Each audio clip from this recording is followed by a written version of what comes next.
I was thinking about old content that I'd done, and I realized that I had made a starter Pokemon tier list right after Sword and Shield release. Well, it wasn't actually right after, but it was before the hidden abilities for the starters had been released. And so I was thinking about it, and I went back and I looked at the list, and there was a lot of stuff that I didn't agree with. Something that's interesting about this in particular is that I think actually a lot of the starter Pokemon are quite good, even in a general context, not even just within the starter Pokemon context. And so that's been really interesting to see. I mean, we've seen several of these Pokemon kind of, I wouldn't say dominate necessarily all of them, but be very present throughout a lot of Sword and Shield format. But yeah, with all that being said, let's jump into it. Venusaur. Venusaur is one of the best starters. It's either S or A tier. I'm going to put it in the A tier because I do think that it is a little bit format dependent in terms of when it's good. It's quite good in restricted formats. It's a good Dynamax mon. Venusaur is one of the best disruptive Pokemon. It's really good because it can fill a distinct role that is both offensive and also has like dangerous support options. The reason for that is because it gets access to Chlorophyll, which doubles its speed in the sun, and has good coverage moves: Leaf Storm, Sludge Bomb, Earth Power, Weather Ball. You normally do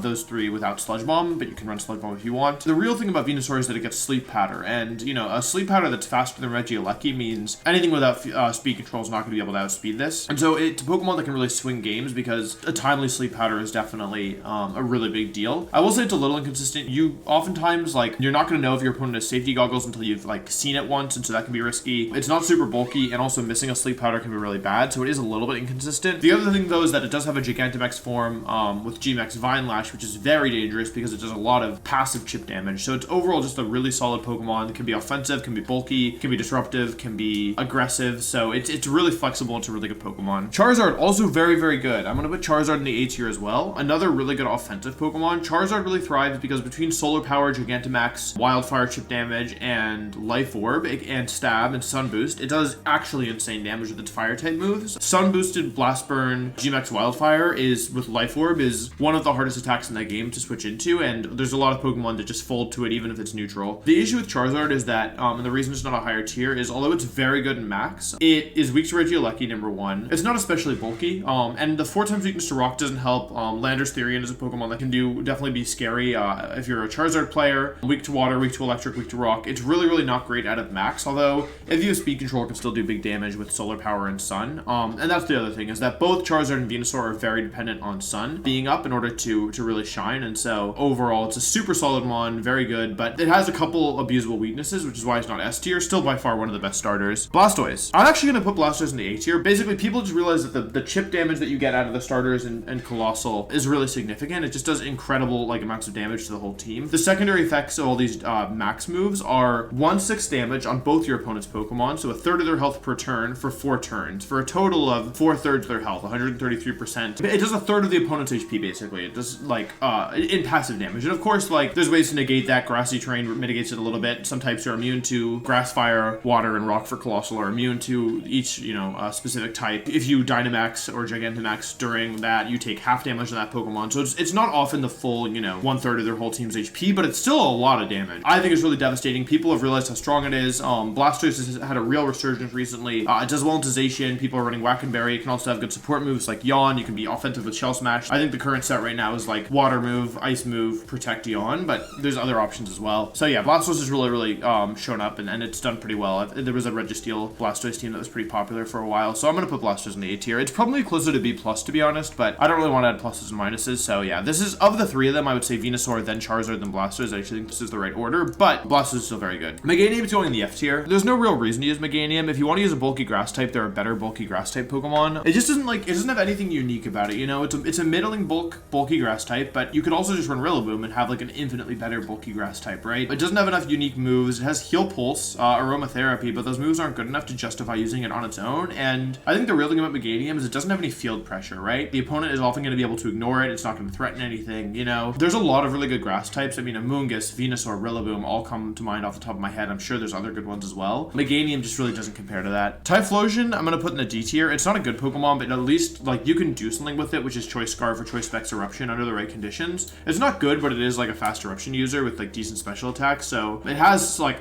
a set that it can use. If you were to Scarf it, like yes, you get Eruption off, but number one, there's so much Fake Out right now. There's so much priority as well. Urshifu's around with Aqua Jet. Also, Regieleki should outspeed Choice Scarf Typhlosion, so that's already like bad for Typhlosion. It doesn't have good move coverage, and even if you were to get a full power Eruption off, like you're probably not OHKOing anything, and then you're gonna get stuck using like Eruption Typhlosion. So I think it's pretty bad. For Alligator, also D or F tier. I honestly honestly, this is a little bit controversial. I'm going to put it in the F tier. I just think that there are so many better water types that you could use. Like, water's already in kind of a tricky spot because I'm pretty sure that 2 of the top 3 Pokemon right now are Rillaboom and Regieleki, and so it's not a good time to be a water type, to be honest. Kind of its only thing is that it has Life Orb Sheer Force with Dragon Dance, and like Rillaboom has Priority Grassy Glide and Regieleki has Thunderbolt, and also there's Intimidate everywhere. So I just think that there are way better Pokemon that do what Feraligatr does, but better. Even Gyarados does a better job. It doesn't hit as hard, but at least like it's a better max user. It can run Power Whip, it has better coverage, and it has Dragon Dance, so it's better or like it has Intimidate, so it's a better Dragon Dance user. I'm also putting Sceptile in the F tier. Sceptile with Mega Sceptile, you could definitely make a case for it. With all 3 of the Pokemon in the F tier, there are Pokemon that do the same thing but better. It's a moderately fast grass type with like not good offenses. It has Unburden, like I guess you could do Unburden plus Seed, but you're just gonna lose to like anything, like Incineroar. Even Rillaboom's gonna probably 2-shot you with U-turn. It's just like I feel like you don't have the damage output to really be doing anything interesting with Sceptile that like couldn't be done better by something else. And I think that's like a big thing in Pokemon, right? Like let's say it was like Wolf, you have to, you know, I was given a challenge, you had to win some games with Sceptile. Could I do it? For sure. Could I do it with Feraligatr? Could I do it with Meganium? Yes, of course I could. But like there are Pokemon that I could use that would do the same role that I would do with Sceptile, but better. If there's a Pokemon that just does your exact thing but better, you're probably in the bottom tiers. Blaziken. Blaziken's in the C tier, and I know Blaziken's really good in single battles, but in double battles it's way worse. I don't think Blaziken's good at all, but I do think that it has a unique niche that there's nothing that does Blaziken's job better. It's just that Blaziken isn't very good, you know? Every single team has Intimidate, so first of all, you're fighting an uphill battle there. I'm pretty sure at +1 speed you shouldn't outspeed Regieleki. It's base 80 speed, I'm pretty sure. So, and even if it was base 100 speed, it still wouldn't outspeed Regieleki at +1. You need to protect for a turn in order to even get your speed boost up. There's Intimidate on every team, and you're also Omega Frail. So, and there's a lot of moves that like can chunk it for good damage. I mean, like I said, Aqua Jet, Urshifu, Thunderbolt, Lucky. These aren't the strongest moves in the format, but they're gonna do like 70 to 80% to your Blaziken, you know? It'd be one thing if it was like, okay, get a speed boost and then sweep, like win the game, but unless you're attacking into Zacian, which like after Intimidate won't even matter, you're not one-shotting a lot of things in the format, especially when you consider the supportive options of like,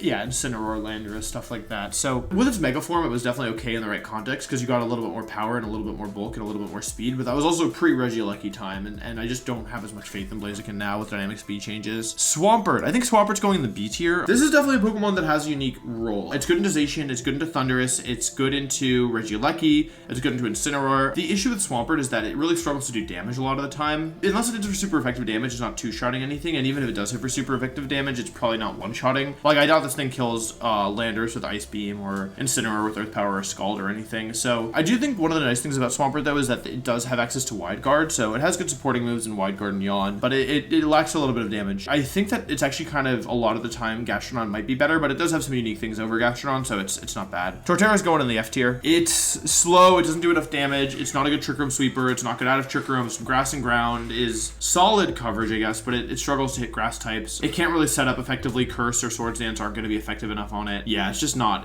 really able to hold up against a lot of other Pokemon in the format. I feel like if you're going to be weak to like Incineroar, you're going to want to be able to like have a lot of value, and I just don't think Torterra does that. And Fernape is going in the C tier. It's not a good Pokemon, but it does have some things going for it. You're going to hold Focus Sash most of the time. Fake Out, Overheat, Close Combat, Flare Blitz, Faint, Encore. Most of the time is what it's going to use.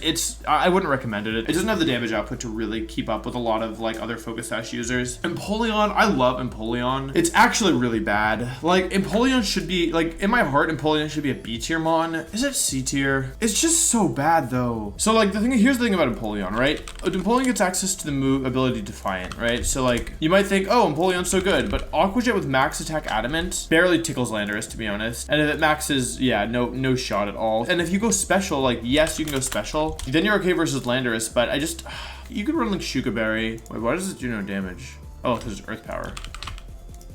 Oh.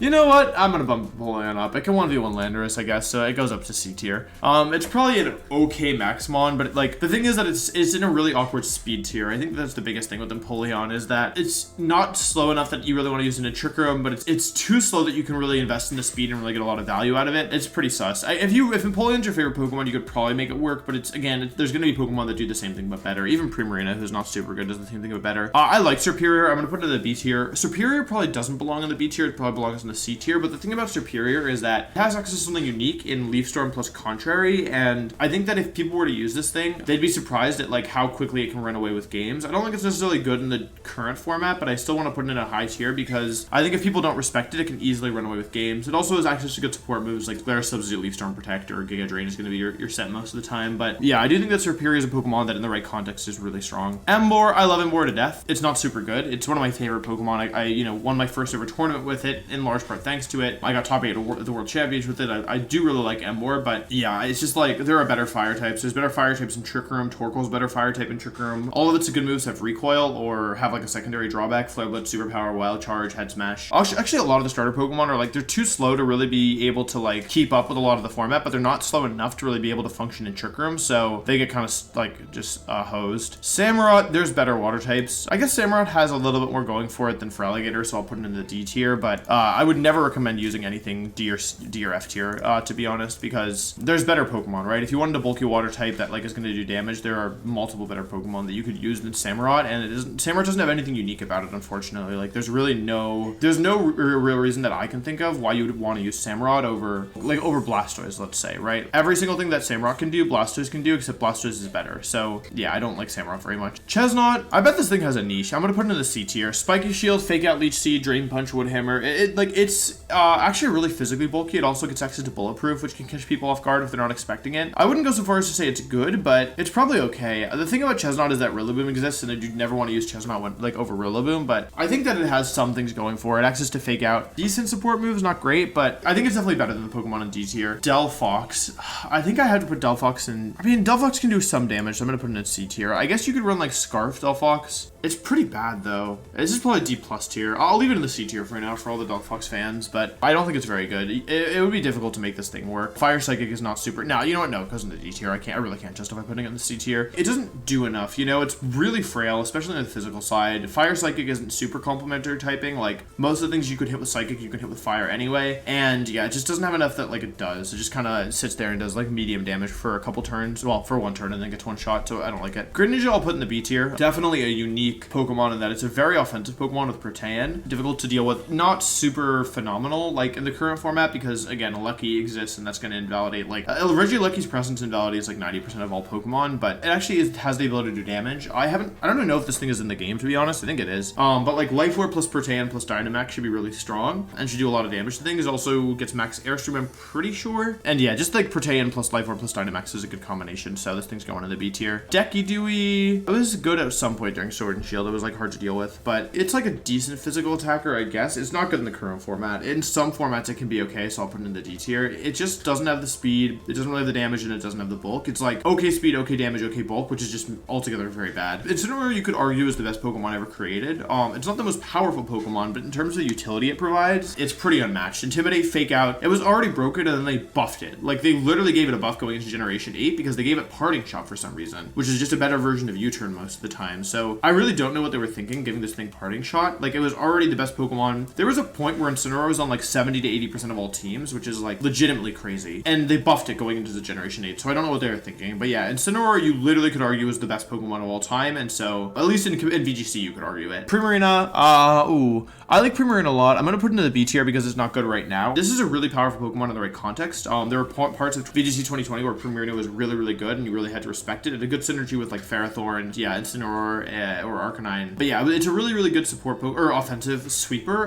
It's good in Trick Room. When you Dynamax it, it does insane damage. Hydro Cannon is incredibly powerful. Give it a Life Orb, but also is, you know, Fairy's a really good offensive type, has ice coverage, has Parasong, just a great Pokemon overall. Primarina is like probably B plus, A minus. It's better than the rest of the Pokemon in this tier, to be sure. Rillaboom, this is the other Pokemon that goes in the S tier. The thing about Rillaboom is that it's just such an incredible Pokemon. When they gave Rillaboom Grassy Surge towards the end of 2020 formats, already really strong. People were using it. It was super good. Woodhammer, you know, drum beating, U-turn, knockoff, Fake Out, and then they gave it Grassy Glide with the ability to set its own grassy terrain, and that just made it very unbalanced. It's very, very good at picking off low HP Pokemon, at two-shotting frail Pokemon like Regilucky, getting damage down. It's an incredible, incredible Pokemon. It's versatile. You can give it a Choice Band, you can give it an Assault Vest, you can give it Miracle Seed, you can give it a Berry. It has a number of decent supporting moves, especially ones that do damage, like U-turn, knockoff, and Fake Out. You can also run Woodhammer and Grassy Glide. Woodhammer for more immediate damage with some recoil, and then Grassy Glide for priority. It's just an all-around phenomenal Pokemon. Good bulk, especially the Assault Vest. Good offense. It gives grassy terrain to the whole field, which, you know, is actually pretty helpful. And since you can control when it goes up, that like can really be a big impact in battle. So examples of how you can use grassy terrain, you can use it to weaken your opponent's earthquake. Typically teams that are really boom are going to be careful about having their own earthquake, or at least try and like not have it on the field when they want to click. I think the biggest thing, to be honest, is the ability to overrate your opponent's terrain. So especially psychic terrain, like Indeedee Calyrex is a pretty dangerous combination, or Indeedee Hatterene for a while as well. And having a Pokemon that is this good and also gives you the defensive options of grassy terrain is like a pretty big deal. So yeah, not to mention the healing. Next up is Cinderace, excuse me. I'm gonna put this in the B tier. This was also a Pokemon that was really good at some point during Sword and Shield, but now that the power level has increased with Regieleki, Urshifu,